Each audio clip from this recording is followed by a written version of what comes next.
Le résultat est là. Emmanuel Macron est hélas élu pour 5 ans. La France est en train, à mon avis, de foncer vers le désastre. Je pense que la situation ne va faire que s'aggraver. Les Français n'admettent plus les politiques qui leur sont imposées. Le problème, c'est que les Français n'ont pas encore bien compris que l'origine de ces politiques, c'est l'Union européenne, l'euro et l'OTAN. C'est un programme de régression sociale phénoménal.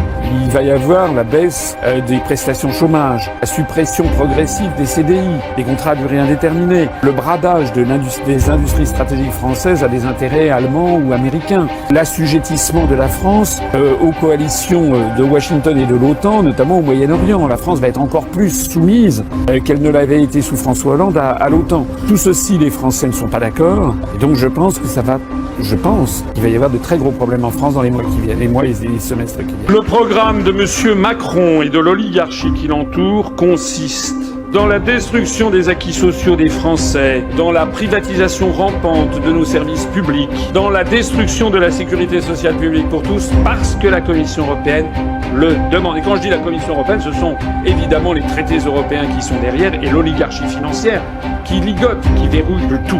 Il va pouvoir appliquer servilement les grandes orientations des politiques économiques, les GOPE, de la Commission européenne, dont j'ai été le seul à alerter les électeurs pendant la campagne présidentielle. Au cours des mois et des années qui viennent, les Français vont pouvoir constater avec effroi que tout ce que j'ai dit va se révéler exact. M. Macron mettra en œuvre à marche forcée la baisse des prestations chômage, le démantèlement du droit du travail, la braderie des industries stratégiques françaises au profit des États-Unis et de l'Allemagne et l'alignement de plus en plus complet de la France sur les positions géopolitiques agressives et belliqueuses de Washington et de l'OTAN.